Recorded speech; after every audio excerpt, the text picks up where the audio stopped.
So next page is the equity portfolio, right? And so this is the equity portfolio as of December 31st, 2021. So again, you can see we didn't just pick all the winners to put it up there. We basically picked, all the stocks we had in the portfolio, almost all, like the top, almost top 90% of the portfolio. So you used to be a pure Ben Graham investor. You're looking at the, bottom of the barrel kind of stocks. Now I see here you're becoming like a Berkshire Hathaway, because you have companies that are really large and with deep franchises, right? Like Moody's and Apple and Alphabet. Yeah. No, so you do have a point there, Professor George, but in this case, what we do is value investing is just evaluating securities, and some of them that are growing in value, you have to value them differently. So buying crummy stocks, that are like mediocre stocks, the key thing is what is it really worth, if you sold it. But companies that are growing, you have to, there's another valuation you have to put in is how much it's going to be worth 5 years down the road or 10 years down the road. Where would the company be? So some of the better quality companies, you're always thinking 5 to 10 years down the road, where the company would be, how much money they're going to be making. And based on that, is it really cheap? So if you're accurate in that valuation, then you can make a lot of money. So you can see we have some like mediocre companies like Resolute Forest Products. And you can see we made a lot of money. It's $2 million, 2.179 book cost base, and market value was 10 million. And then you can see Alphabet. It's one of the good companies. $2 million was worth 11 million. So we made money all over the spectrum: good companies, mediocre companies, and some outstanding companies.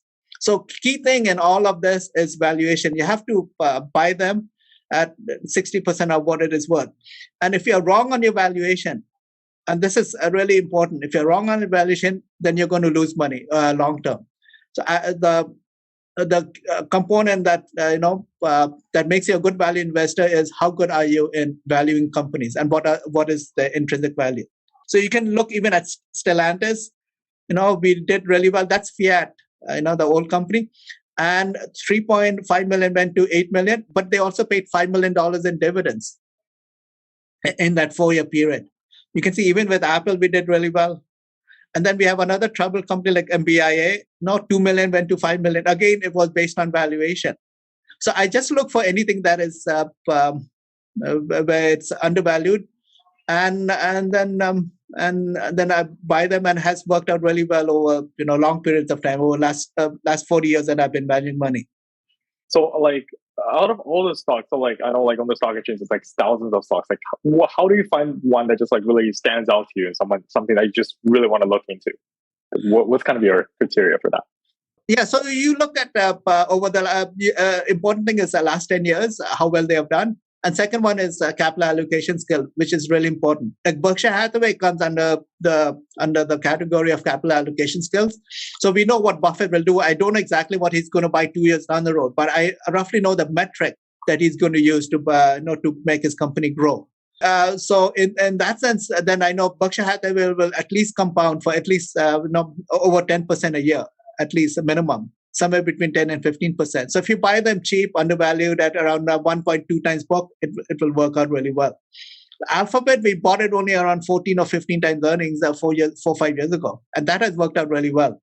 Eventually went up to 30 times earnings, but if you buy it at 14, 15, 16 times earnings, that should work out really well, especially if it is still growing. But if it is not growing, has reached its limit, then even 15 or 16 times earnings is way too much. So if you notice, we never bought these companies, some of the best companies not in the tech area is like around 30 or 50 times earnings. That is too dangerous, because at 50 times earnings, you're only getting a 2% yield, like earnings yield, right? So at Alphabet, we are getting 7-8% earnings yield, but growing at over 20% a year for the next 5 years. That's what we looked at 5 years ago. Resolute Forest Products is interesting. We bought it at $3 a share, but $3 a share means that its market value was at $300 million. But we felt that their earning power is at least $400 million a year in terms of EBITDA. So in 2021, I think the EBITDA was around $600 to $800 million. Just imagine that buying at half times EBITDA for a company. Normally you're paying 5-6 times. So Resolute went up to around $15, and that's, you can see how well we have done. And normally this type of scenario, buying below 1 times earnings, you hardly ever see it. But we saw that in Resolute when it got creamed 3 years ago. So when it get creamed, everyone is saying, oh, you're in the wrong stock, wrong. And they give you all these narratives about brilliant companies and all that. And they forget to see the valuation. So with Resolute, everyone was dumping it, and we were just happy, buying them from them. So same thing with every one of these companies. You have to make sure that you understand the story behind it. And you have to make sure the numbers behind it, that you're confident enough, you have conviction. And it's not based on, not based on just what you want, but based on relevant facts that you can see it. And not fiction, like whatever or presumption, whatever you're presuming. I'm just curious about the growth side of things. Do you think about growth from like a book value perspective, from an earnings power perspective, or like from a multiples perspective? And how did you apply those frameworks to like an Apple or a Lumen? Yeah, so these companies, you have to be careful. They have to be established, right? And you cannot just buy any one of them. You can see if all the high tech stock got creamed, they're down 60 to 70%, right? And we have not got hit like that because we went into companies that have solid credentials. So that's really important. And the growth rate they're going to put for the future, you have to be very careful. Cannot be more than like 20% a year for 10-year period. You know why? Because at 20%, money is compounding, money is doubling every 4 years or less, 3.8 years or so. So in 8 years, that's gone up 4 times, right? And then 12 years, 4 times goes to 8 times. So if you're putting high growth rate, that means in less than 15 years, it will corner 100% of the market, 100% of the market they're in. And the world doesn't work like that. And so you're really careful, and you only want to buy these growth stocks where the growth is still there, more or less 5 years down the road, and you're paying not that high a multiple for it, like 14, 15, 16 times. If you go wrong where you're putting that growth rate, you're putting 20% a year or 30% a year, and then you want to pay 50 times the earnings and justify it on 50 times the earnings, the world doesn't work like that.